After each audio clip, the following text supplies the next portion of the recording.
নমস্কাৰ DA My Study YouTube চেনেলৰ পৰা আপোনালোকক সকলোক স্বাগতম জনাইছো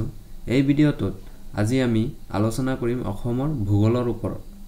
ডেইলি 40টাকৈ কোৱেশ্চন এনসাৰ আলোচনা কৰিম এনেকৈ ডেইলি 40টাকৈ কোৱেশ্চন এনসাৰ আলোচনা কৰি অসমৰ ভূগোল পঢ়ি শেষ কৰিম আজি ভিডিঅ'টোৰ প্ৰথমটো প্ৰশ্ন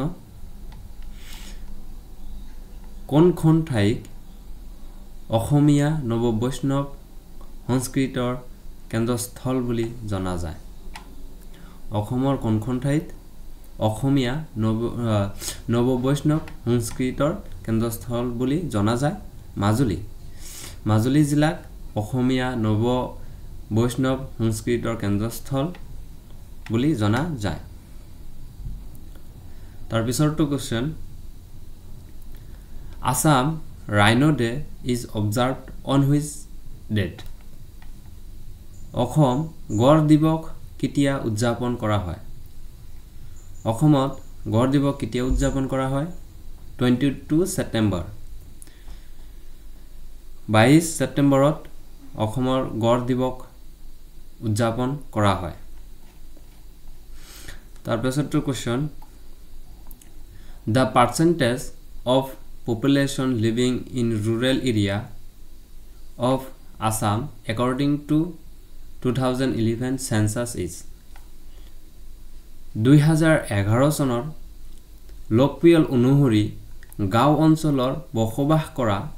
মানুহৰ শতকৰা হাৰ কিমান 86% হৈছে 2011 চনৰ লোকপিয়ল অনুসৰি মতে গাঁও অঞ্চলত বসবাস কৰা মানুহৰ শতকৰা হাৰ তাৰ পিছৰটো question The literacy rate of Assam according to 2011 census is 2011 চনৰ লোকপিয়ল অনুসৰি অসমৰ সাক্ষৰতাৰ হাৰ কিমান 2011 চনৰ লোকপিয়ল অনুসৰি অসমৰ সাক্ষৰতাৰ হাৰ হৈছে 72.19% 72.19% হৈছে অসমৰ সাক্ষৰতাৰ হাৰ তাৰ পিছৰটো question Female literacy in Assam as per of census date 2011 stand at 2011 চনৰ লোকপিয়ল অনুসৰি অসমৰ মহিলাৰ সাক্ষৰতাৰ হাৰ কিমান 2011 চনৰ লোকপিয়ল অনুসৰি অসমৰ মহিলাৰ সাক্ষৰতাৰ হাৰ হৈছে 66.27% 66.27% হৈছে অসমৰ মহিলাৰ সাক্ষৰতাৰ হাৰ 2011 চনৰ লোকপিয়ল অনুসৰি মতে তাৰ পাছৰটো question In India how much area is approximately covered by national parks ভাৰতবৰ্ষত আনুমানিক কিমান শতাংশ মাটিকালি ৰাষ্ট্ৰীয় উদ্যানসমূহে আগুৰি আছে ভাৰতবৰ্ষত কিমান শতাংশ মাটিকালি ৰাষ্ট্ৰীয় উদ্যানসমূহে আগুৰি আছে 1.33% 1.33% মাটি ভাৰতৰ ৰাষ্ট্ৰীয় উদ্যানসমূহে আগুৰি আছে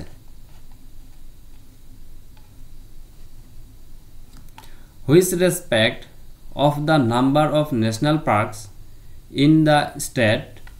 Assam's rank among the states of India is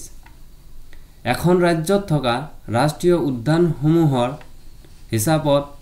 ভাৰতৰ ৰাজ্যসমূহৰ ভিতৰত অসমৰ স্থান কিমান অসমৰ স্থান হৈছে 3rd তৃতীয় স্থান ৰাষ্ট্ৰীয় উদ্যানসমূহৰ হিচাপত ভাৰতৰ ৰাজ্যসমূহৰ ভিতৰত অসমৰ স্থান হৈছে 3rd তৃতীয় তাৰ পাছৰটো question Lokpriya Gopinath Bordoloi international airport was established in the year লোকপ্ৰিয় গোপীনাথ বৰদলৈ আন্তৰ্জাতিক বিমানবন্দৰটো কিমান চনত স্থাপন কৰা হৈছিল লোকপ্ৰিয় গোপীনাথ বৰদলৈ আন্তৰ্জাতিক বিমানবন্দৰটো 1958 চনত স্থাপন কৰা হৈছিল 1958 চনত স্থাপন কৰা হৈছিল মৰাটলংৰি wildlife sanctuary is located is মৰাটলংৰি অভয়াৰণ্যখন অসমৰ কোনখন জিলাত অৱস্থিত মৰাটলংৰি অভয়াৰণ্যখন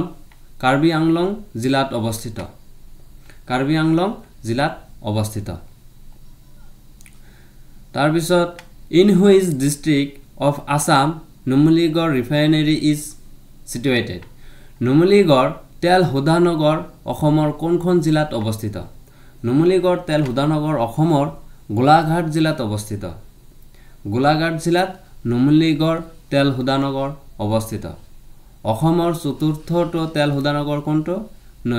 নুমলীগড় তেল শোধনাগাৰ হৈছে অসমৰ চতুৰ্থটো তেল শোধনাগাৰ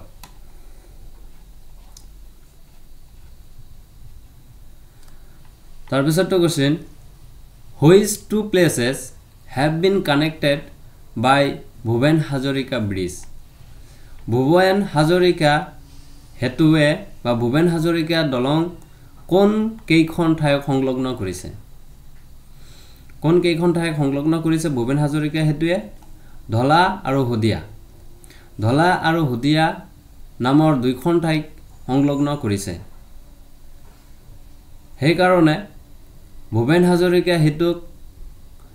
বা ভূপেন হাজৰিকা দলংখনক ধলা হুদিয়া দলং বুলিও কোৱা হয় Arunachal Pradesh share how many kilometer border with Assam? Arunachal Pradesh অসমৰ হৈতে কিমান কিলোমিটাৰ সীমাৰ ভাগ বতৰা কৰে Arunachal Pradesh অসমৰ হৈতে কিমান কিলোমিটাৰ সীমা ভাগ বতৰা কৰে 804.1 kilometre 804.1 kilometre Seema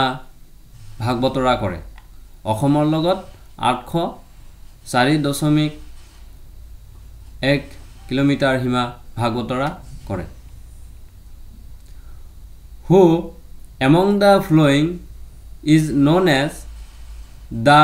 forest man of India ভাৰতৰ অৰণ্য মানৱ বুলি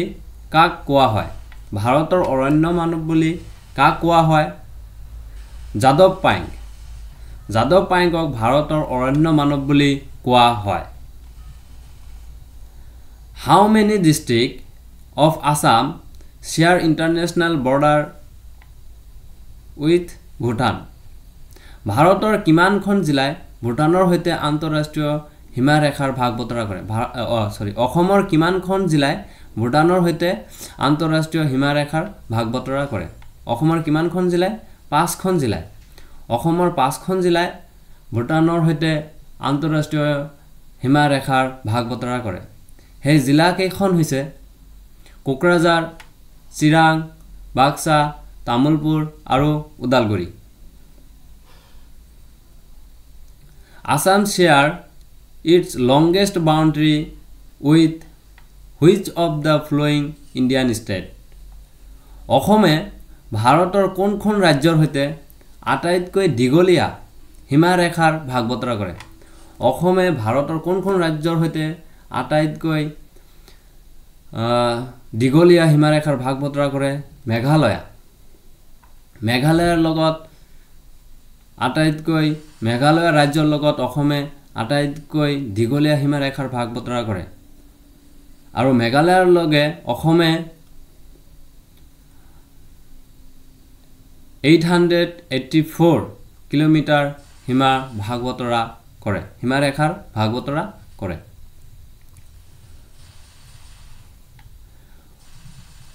With which of the following states of India Assam share its shortest boundary অসমে ভাৰতৰ কোনখন ৰাজ্যৰ সৈতে আটাইতকৈ কম সীমাৰেখাৰ ভাগ বতৰা কৰে অসমে ভাৰতৰ কোনখন ৰাজ্যৰ সৈতে আটাইতকৈ কম সীমাৰেখাৰ ভাগ বতৰা কৰে ত্ৰিপুৰা ভাৰতৰ ত্ৰিপুৰা ৰাজ্যৰ সৈতে অসমে আটাইতকৈ কম বা চুটি সীমাৰেখাৰ ভাগ বতৰা কৰে ত্ৰিপুৰাৰ সৈতে অসমে 46.3 কিলোমিটাৰ সীমা ভাগ বতৰা কৰে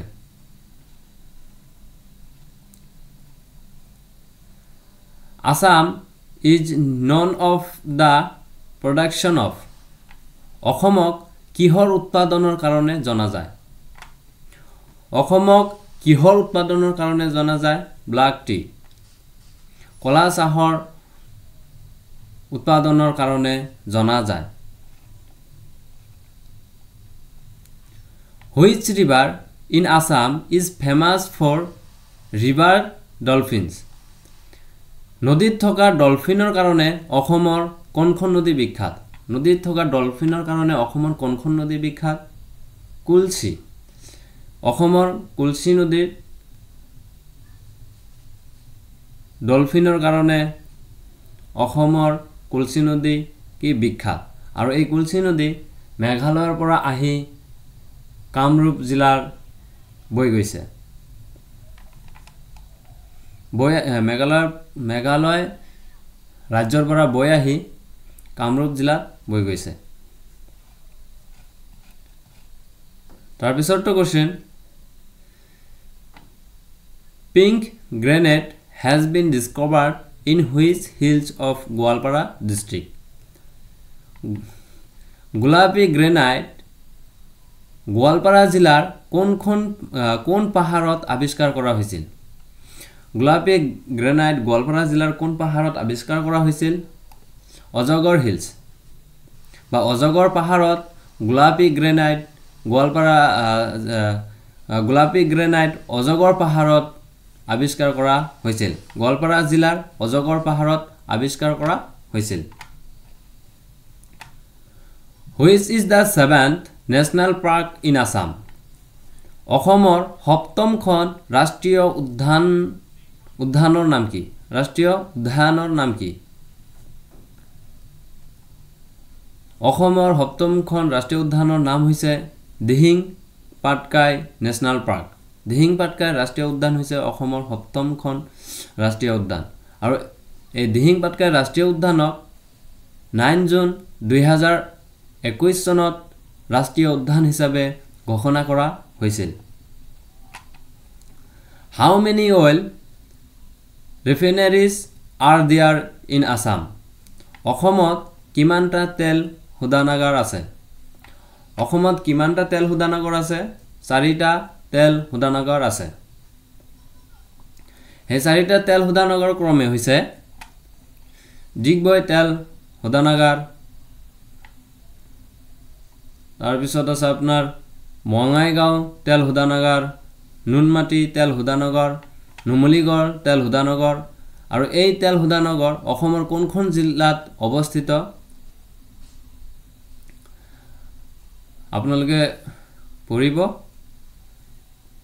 শোধনাগাৰ অসমত 4টা তেল শোধনাগাৰ আছে এই 4টা তেল শোধনাগাৰৰ বিষয়ে পঢ়িব Which is the highest peak of the Boreal Range Boreal পৰ্বত শ্ৰেণীৰ আটাইতকৈ ওখ শৃংখটোৰ নাম কি Boreal পৰ্বত শ্ৰেণীৰ আটাইতকৈ ওখ শৃংখটোৰ নাম হৈছে থেইপি বং হৈছে Boreal পৰ্বতৰ বা Boreal পৰ্বত শ্ৰেণীৰ আটাইতকৈ ওখ শৃংখ Which part of Assam received very little rainfall অসমৰ কোনটো অংশত আটাইতকৈ কম বৰষুণৰ পানী পৰে বা কম বৰষুণৰ পানী পৰে অসমৰ কোনটো অংশত আটাইতকৈ কম বৰষুণ পৰে বা বৰষুণৰ পানী পৰে লামডিং অসমৰ লামডিঙত আটাইতকৈ কম পৰিমাণৰ পানী বৰষুণ পৰে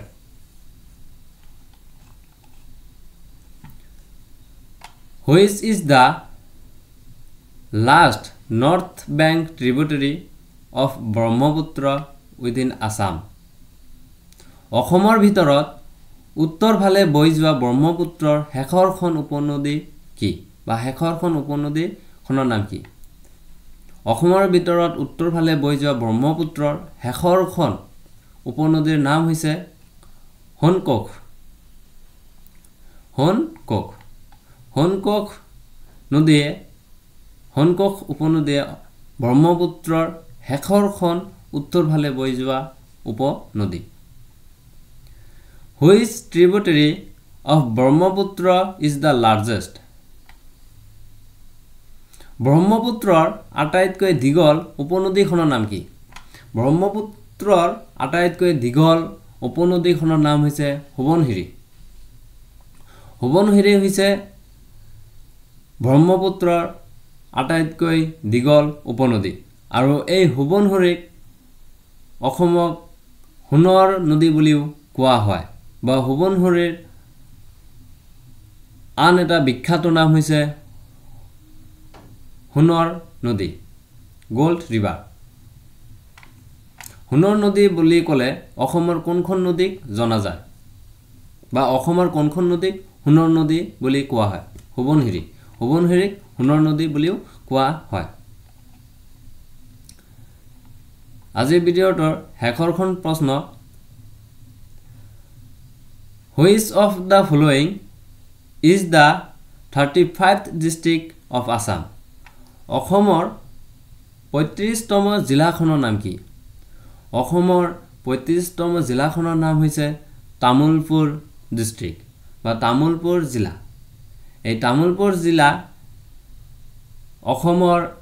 বিটিআৰৰ অন্তৰ্গত এখন জিলা তামুলপুৰ জিলা। এই তামুলপুৰ জিলা হৈছে অসমৰ 35তম বা 35th ডিষ্ট্ৰিক্ট।